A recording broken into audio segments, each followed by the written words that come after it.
Introduction: the power of inner peace. Have you ever felt like life is just too much? The pace, the pressure, the endless noise of expectations, obligations, and uncertainty. It's easy to feel like you're barely keeping up, constantly chasing after peace, but never quite catching it. But what if inner peace wasn't something you had to chase at all?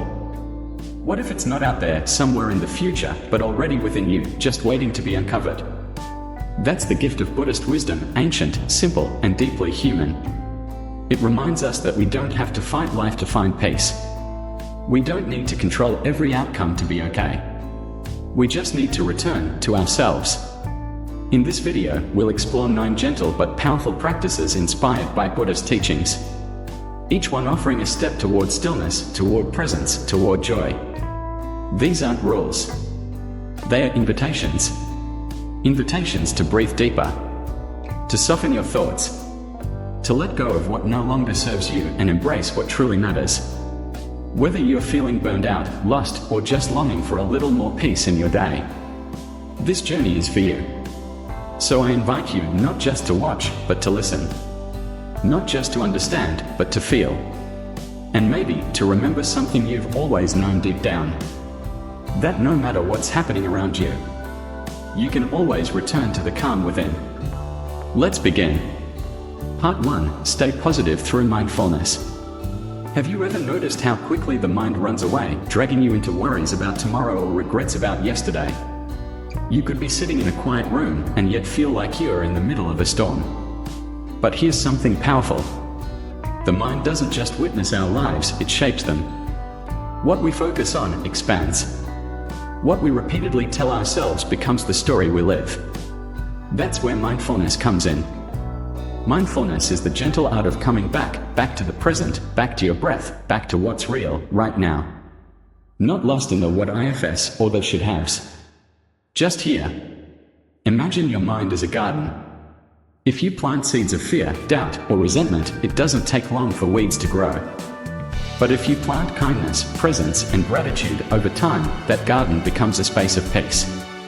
It starts with small moments, like actually tasting your morning coffee, feeling the warmth of the cup in your hands, watching sunlight pour across the floor.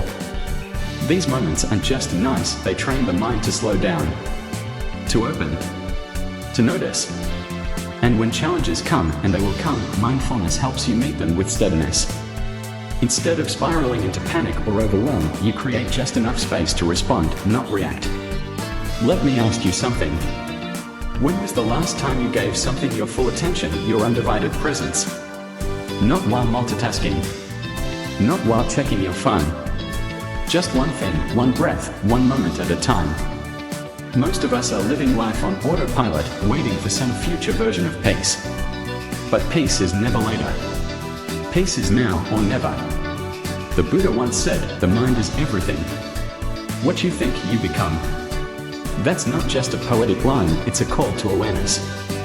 Because when you choose to be mindful, you're choosing to shape your reality from the inside out. So maybe today, don't try to fix everything. Just pause. Take a breath. Notice the way your chest rises and falls. Let that one breath be enough. Mindfulness won't erase your problems, but it will change the way you hold them. And in that shift, you just might find a little more light. Let's keep going. Part 2. Be grateful. The transformative power of gratitude. Let me ask you something. When was the last time you really paused, to say thank you for something simple? Maybe it was the sound of birds in the morning, the warmth of your coffee, the fact that somehow you made it through a tough week. Gratitude isn't just good manners, it's medicine for the soul. The Buddha once said, a grateful heart is a magnet for miracles. And the older I get, the more I realize how true that is. When we start to pay attention, we begin to see that life offers us gifts all the time. Not just the big wins, but the quiet ones.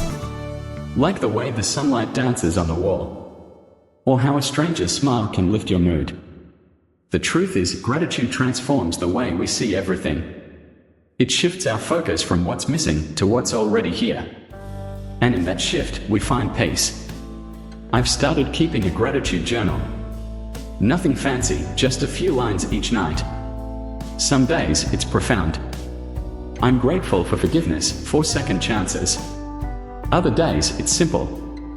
I'm grateful for clean sheets, for silence, for the moon. But what's amazing is this: over time, your brain begins to rewire. You actually start noticing the good in real time. You train your mind to scan for blessings instead of problems. Now, let's be honest, life isn't always kind. We lose people. Plans fall apart. There are days when gratitude feels impossible. But even in pain, there's perspective. Maybe the hardship taught you strength. Maybe the loss reminded you what truly matters. Gratitude doesn't mean pretending everything's okay. It means finding something meaningful even when it's not. Think of gratitude like a flashlight. In a dark room, it doesn't remove the shadows, but it shows you where the beauty still lives. And here's the most beautiful part. The more we practice gratitude, the more present we become. And the more present we are, the more we feel life, not just rush through it. So maybe tonight, before you go to bed, you could try it. Think of 3 things you're grateful for. Big or small. Let those thoughts tuck you in, gently reminding you. You already have so much, right here, right now. Gratitude isn't about what's perfect. It's about what's true. And when we live from that place, when we carry a grateful heart, life, somehow, begins to feel a little lighter. Let's keep going. Part 3, speak kindly to yourself, practicing self-compassion. Let me ask you something. If you spoke to a friend the way you sometimes speak to yourself, would that friendship survive? Most of us are kind to others. We encourage them, forgive them, cheer them on. But when it comes to ourselves, we can be cruel, harsh, impatient, unforgiving.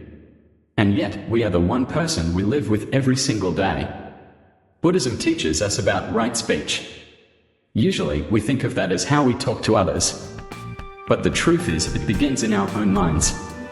The words we whisper to ourselves, even silently, carry weight. They shape how we see the world and how we see ourselves. Think about it. Would you tell a child you're not good enough or you're a failure? Of course not. So why say it to yourself? Here's a radical idea. What if you became your own best friend? What if, instead of tearing yourself down, you started saying things like, I'm doing the best I can. I am worthy even in my mess. I am learning. I am growing. These aren't just fluffy mantras, they are emotional nutrients.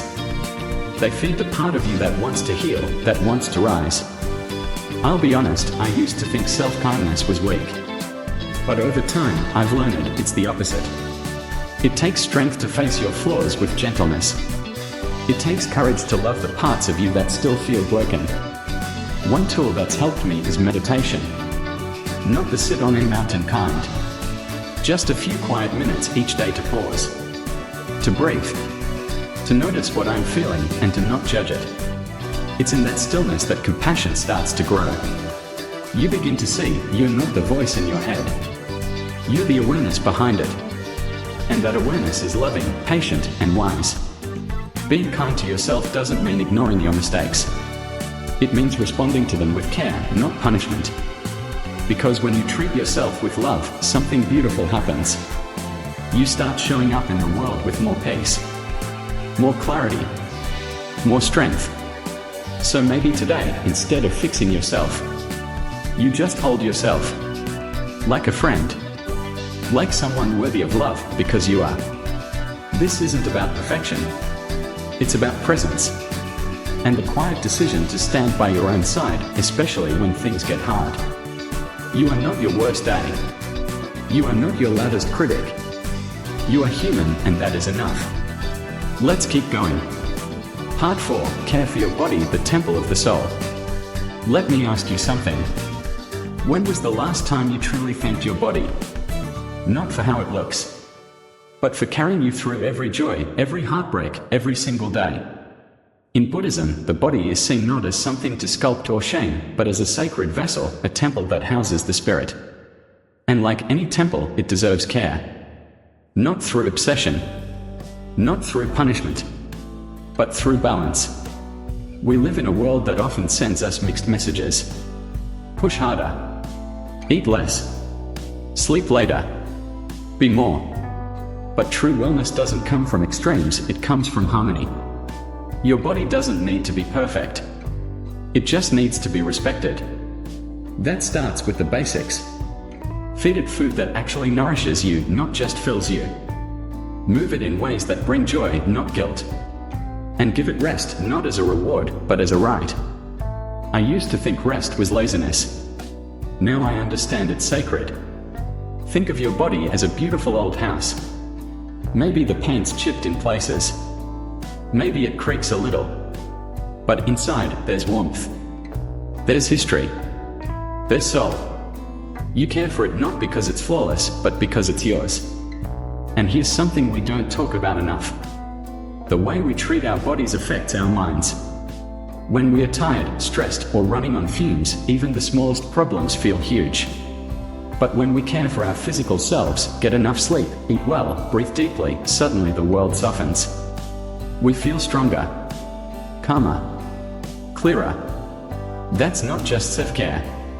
That's self-respect. Buddhist teachings remind us that the body and mind are deeply connected.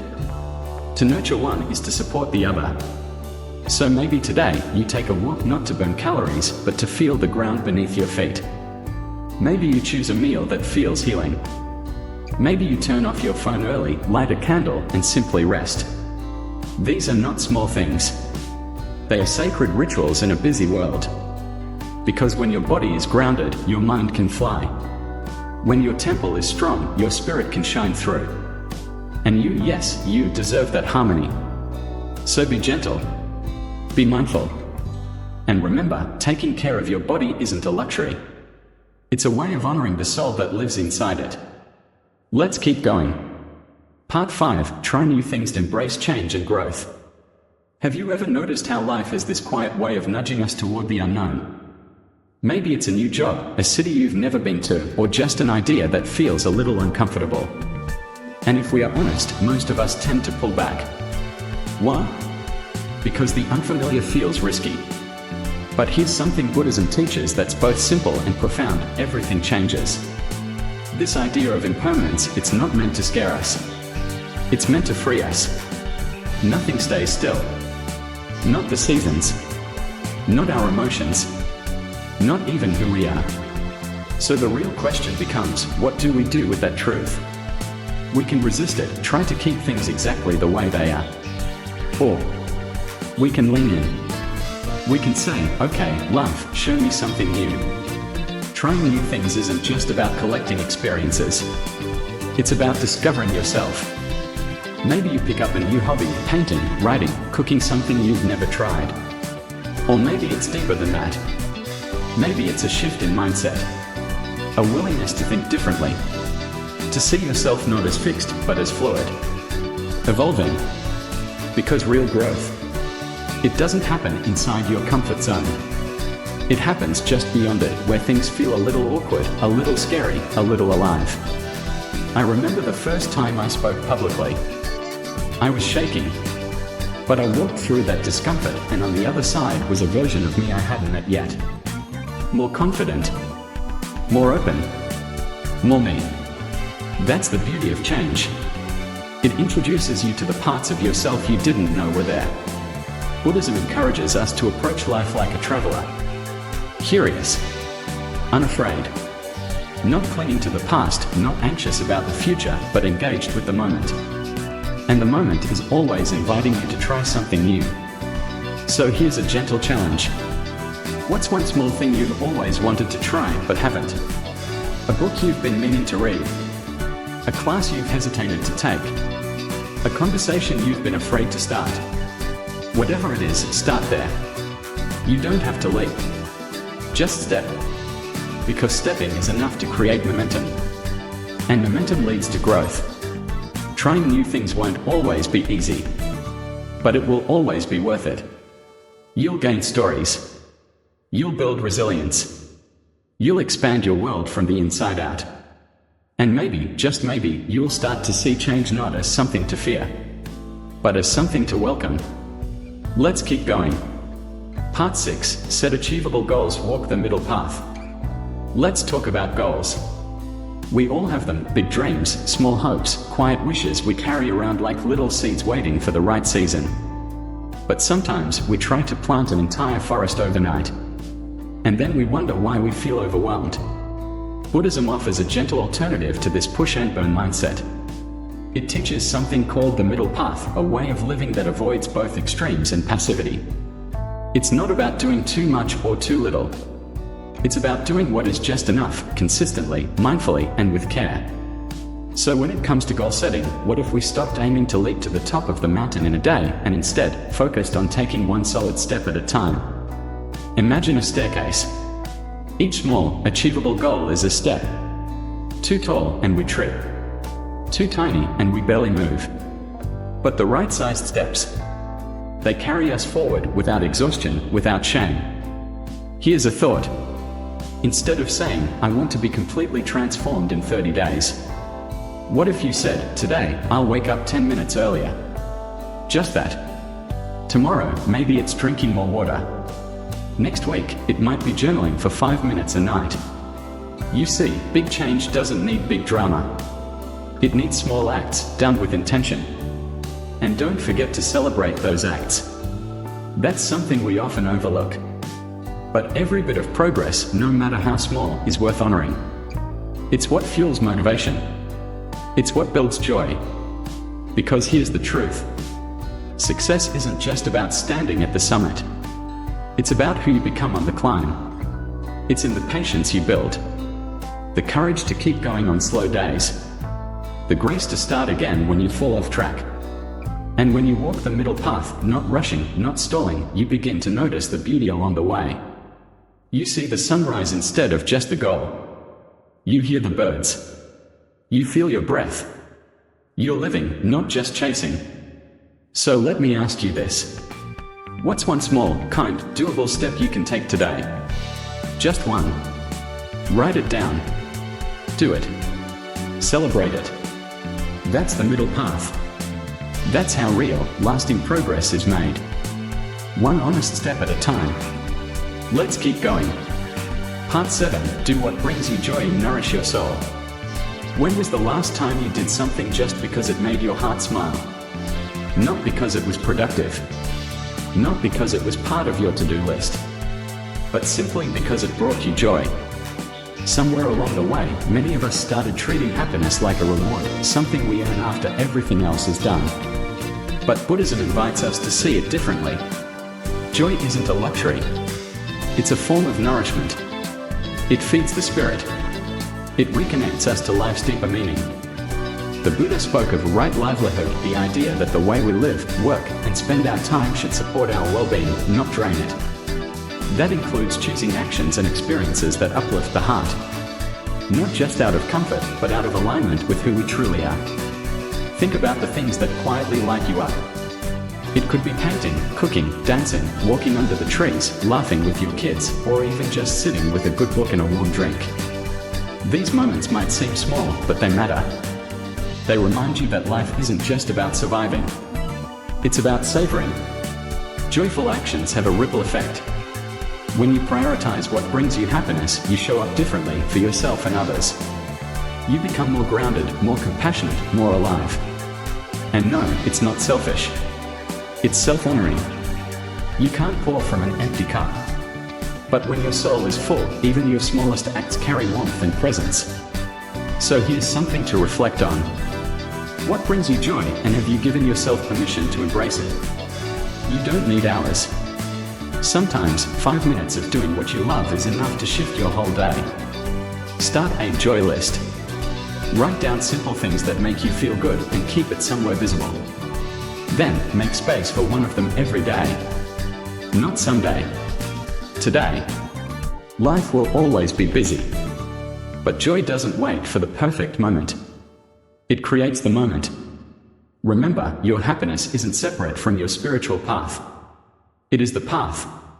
And when you move through life guided by what brings you alive, you're walking a road that's both meaningful and beautiful. So go ahead, nourish your soul. Choose joy. Not just when you've finished everything else, but because your well-being is worth making time for. Let's keep going. Part 8. Letting go, the secret to living lightly. Let's be honest, letting go is hard. We hold on to expectations, to old wounds, to control, as if we can shape life perfectly just by gripping tighter. But what if true peace doesn't come from holding on?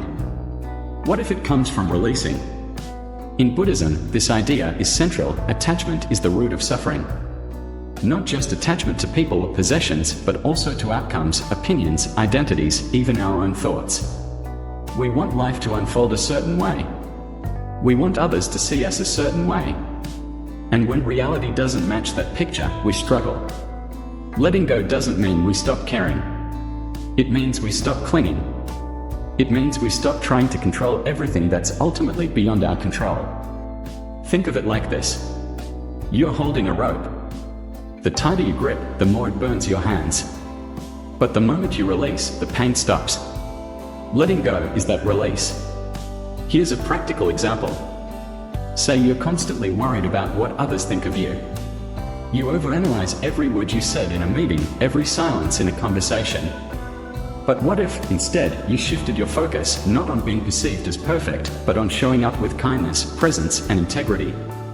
You can't control how people receive you, but you can control how you live. Letting go meditation is one way to practice this. It's not about emptying the mind, it's about loosening your grip on thoughts that don't serve you. Close your eyes. Breathe. With each exhale, imagine releasing a burden, a fear, a regret, a judgment. Not suppressing it, just letting it float away like a leaf on a stream. Letting go doesn't make us passive. It makes us fluid. We stop resisting life and start flowing with it, like water, adapting without losing our essence. When you begin to live this way, without the heavy weight of needing to control, you'll notice something. Life feels lighter. Your heart softens. And peace, that peace you've been chasing, begins to find you. So I'll leave you with this question. What are you still holding onto that it might be time to release? Maybe today is the day to let go, just a little, and see what peace arises in the space you've made. Let's keep going. Part 9. Cultivating compassion, living in harmony with others. There's a quiet kind of power in compassion. Not loud, not flashy, but deeply transformative. The Buddha once said that loving kindness, metta, is one of the greatest sources of happiness. Not the fleeting kind we chase from achievement to achievement, but the kind that stays with you. That softens your heart. That anchors you. And here's something beautiful. When we practice compassion, when we forgive, when we offer kindness, we're not just helping others. We are healing ourselves. Have you ever noticed how heavy it feels to hold a grudge? How it drains your energy, darkens your mood, or even shows up in your body as tension? Now compare that to a moment where you let go, where you chose to understand instead of react. Didn't it feel lighter? Clearer? Compassion doesn't have to be dramatic. Sometimes it's in the way you listen without trying to fix. Sometimes it's a soft smile to a stranger who looks like they've had a rough day. Or a silent wish for peace for someone you've never met. These small acts ripple. They matter. There's a Buddhist practice called metta bhavana, or loving kindness meditation. It begins simply. You sit, breathe, and send good wishes. First to yourself. Then to someone you love. Then to someone neutral. Then to someone difficult. And finally, to all beings, everywhere. At first, it might feel strange or forced. But over time, it opens your heart in surprising ways. It teaches you to see others not as problems or obstacles, but as fellow travelers, each with their own pain, their own hopes. And here's the truth. Compassion is not weakness. It's not about letting others walk over you or ignoring your own needs. It's about choosing grace in a world that often runs on judgment and division. It's a strength, a grounded, unshakable strength that helps you move through life's storms without becoming bitter. When compassion becomes your compass, something shifts. Your relationships deepen. Your patience expands. And your inner world becomes a refuge, not just for you, but for those around you.